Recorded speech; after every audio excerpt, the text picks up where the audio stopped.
hey, Betty, do you know anything about the bells that go off at 2:17 in the morning? Like, have you ever heard that? And Betty just, her face goes like solemn. And she's like, you can hear the bells? And they're like, yeah. And she's like, yeah, those are the St. Mercy's bells. If you hear them, don't look for them. So they're like, what do you mean don't look for them? And she's like, oh, it's just an old folk tale around here that the St. Mercy's bells go off at 2:17 in the morning, but nobody's actually heard them. And they're like, what do you mean? Like, you don't hear them? And she's like, no, I don't hear bells. So John's wife presses and she's like, well, what do you know about St. Mercy's? Like, was that a church around here?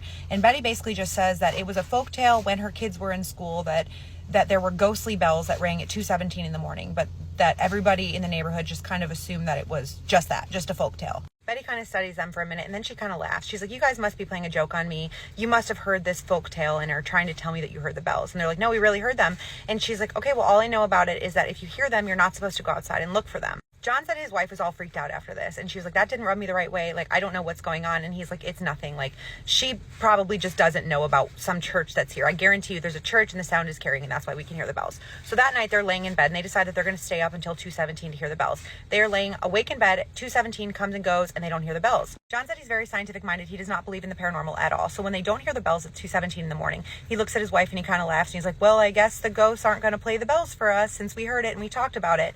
And his wife kind of rolls her eyes at him and she's like, okay, I guess you were right. So she's like, I'm going to go to the kitchen and get a glass of water. So she gets up, she goes to the kitchen and she comes running back in the bedroom and